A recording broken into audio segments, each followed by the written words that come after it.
Salve pessoal, tudo bem com vocês? Eu estou chegando agora, com um livro novo, que é Manual de Etimologia do Português, da Mário Eduardo Viado. Essa trilha que nós estamos fazendo sobre linguagem, que eu estou montando com vocês, eu falei já do dicionário analógico, depois eu vou discutir um outro dicionário etimológico que eu tenho aqui, mas eu vou discutir esse livro que ele é mais curtinho para quem quer estudar do que pegar um dicionário desse tamanho aqui já, que é muito mais, até as letras menores, tá? Esse aqui é mais consultivo. Professor, o que é etimologia, né? Estou perguntando professor porque geralmente eu sou professor, mas na verdade aqui eu estou falando com vocês aí, tá? Não necessariamente vocês são alunos. Então aqui, ó, Manual de Etimologia do Português. Pessoal, o Manual de Etimologia do Português, ele vai mostrar, esse livro até tem quadros mais fáceis de acompanhar, as origens do português, os prefixos, os sufixos, o latim, a origem sânscrito, germânico, grego, tá? Tudo devidamente tabelado. Por que isso é importante? Porque saber a origem da palavra ajuda você até mesmo a argumentar, ok? Então você usa uma palavra fora de um contexto, você fala, olha, essa palavra não tem essa origem, ela mudou depois. Eu mencionei aí no livro, no nosso vídeo, quando eu estava comentando o livro do Mundo Assombrado pelos Demônios, do Carl Sagan, ou eu não lembro se foi outro livro do Dawkins, né? Mas enfim, que o Oceano Atlântico não é o maior, e Atlântico significa grande, e o Oceano Pacífico não é Pacífico, porque Pacífico significa calmo. Mas essas brincadeiras que átomo, eu cheguei a mencionar, significa sem divisão, aquilo que não se divide, e a gente sabe que o átomo agora já consegue ter uma divisão, tá? Então você tem a fisão e a fusão nuclear que estuda esse tipo de contexto. Pois bem, agora aqui eu estou falando de linguagem. Então, linguagem prega peças na gente, tá? A origem da palavra ajuda muito você a entender o real significado dela e também tem um contexto histórico da criação dessa palavra. Por exemplo, por que se chama Idade Média? Você sabe que média significa do meio, mas por que se chama Idade Média então? Idade do meio? Será que alguém na Idade Média falaria, eu estou vivendo na Idade do Meio? Não, ele falou, eu estou vivendo na Idade do Agora. A Idade Média foi criada após a Idade Média. Os iluministas resolveram chamar de Idade Média o período que era no intervalo entre o obscurantismo da religião com a glória da racionalidade iluminista, né? Então eles colocavam isso, esse é um modo de pensar deles, que seria um período intermediário entre a barbárie da antiguidade, a civilidade dos gregos e romanos, que eram tão exaltados pelos iluministas, e finalmente um período péssimo que seria no meio para a gente poder ascender a glória do iluminismo e da racionalidade, com inclusive o renascimento da glória antiga, né? Que volta para a antiguidade grego-romana.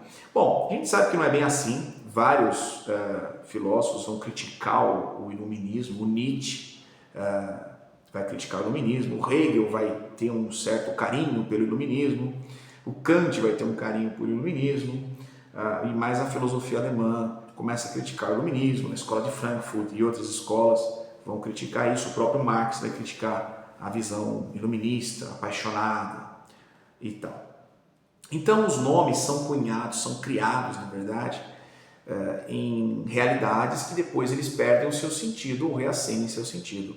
E esse manual especificamente mostra para mim quantas palavras vêm do árabe, que eu fiquei surpreso no português. Então, alfaiate, alface, álibi, né? O álibi que a gente tem no direito, alvará, que também tem no direito. Geralmente essas palavras como como alameda, ok? Almofada, todas elas vêm do árabe, porque tem o Al-Coran, Al-Jazira, Al-Qaeda, todas essas palavras com elas vão geralmente ter uma raiz, uma base árabe, ok? De origem árabe, porque a gente sabe que o califado omíada, né, vai ter influência ali na Península Ibérica, Portugal e Espanha. Então tem influência árabe muito forte, no próprio grego vai ter influência por causa obviamente do Império Turco-Otomano também, mas a Península Ibérica e a língua portuguesa e espanhola tem grande influência do árabe. A gente tem mais de 3, 4% em média, parece que se calcula até mais, de palavras oriundas do árabe. Né? Eu cito muito o álibi e o alvará por conta do aspecto do direito, né? Mas esse livro te ajuda a entender o sufixo, o prefixo, a origem árabe, a origem português, a origem latina, né? Grego, romana e galega, porque a gente sabe que o português não vem do latim. O português ele vem de um tronco latino, mas que ele tem influências do galego. Então o português ele é uma língua tipicamente amarrada no galego, que é da região do norte da Espanha, norte de Portugal e norte da Espanha, né? Então no noroeste da Espanha e norte de Portugal, que é aquela região que Portugal não fecha todo aquele canto do mapa e aquele pedacinho lá você vai ter a Galícia, né? Pois bem, entender as origens do português é muito interessante, porque o português é a nossa língua que nós falamos, né? Está na Constituição do Brasil, a língua portuguesa é a língua da República Federativa do Brasil. E note que interessante, nos Estados Unidos não tem isso na Constituição deles, que o inglês é a língua oficial deles, porque os Estados Unidos foi fundado inicialmente por colônias espanholas, né? Los Angeles, né? Carolina, né? Carolina do Sul, etc.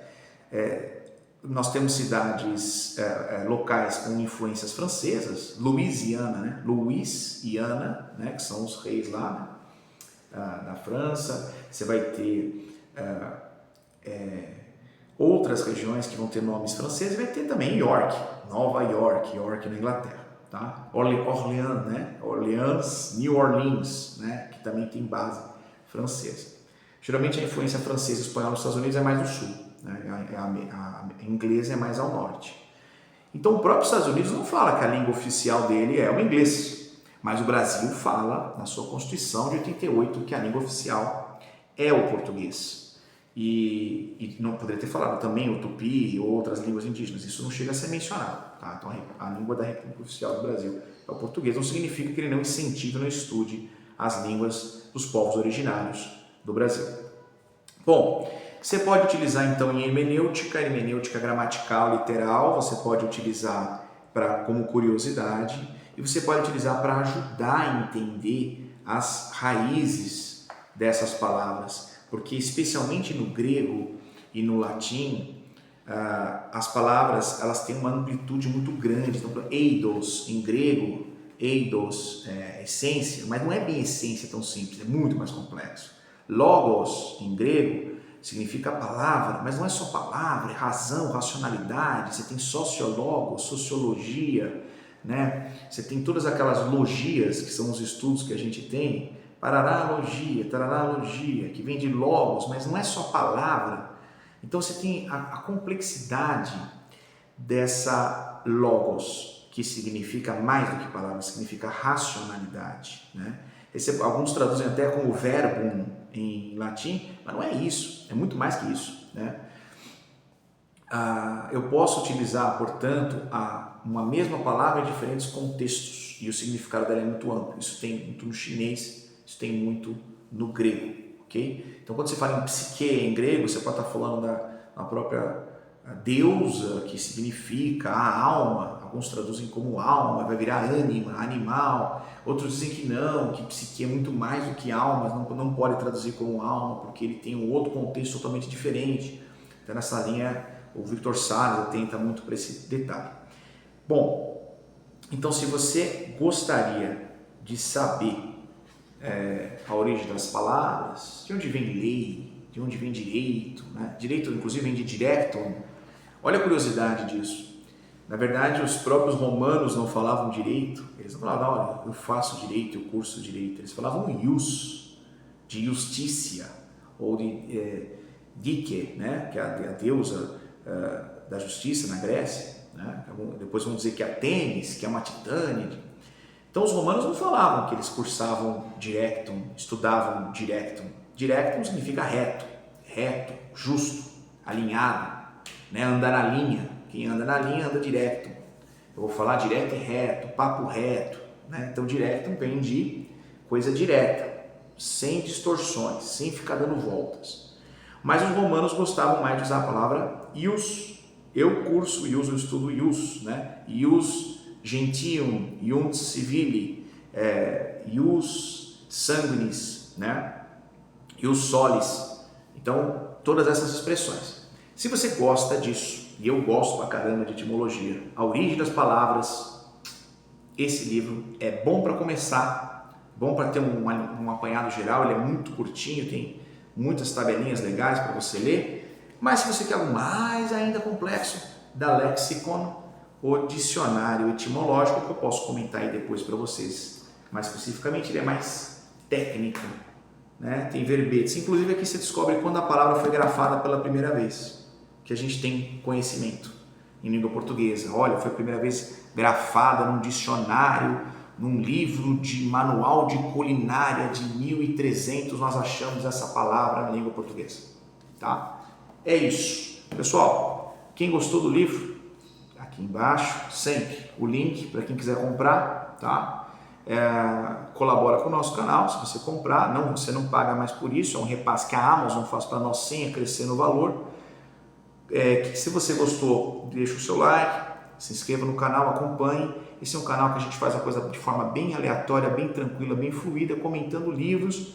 Minha função não é explicar o livro ou explicar a teoria, é instigar a leitura. Por isso que o nome do canal chama Livraria. Não é um canal técnico, é um canal de discussão e debate sobre livros dos mais variados temas. Inclusive eu vou entrar em literatura aí também.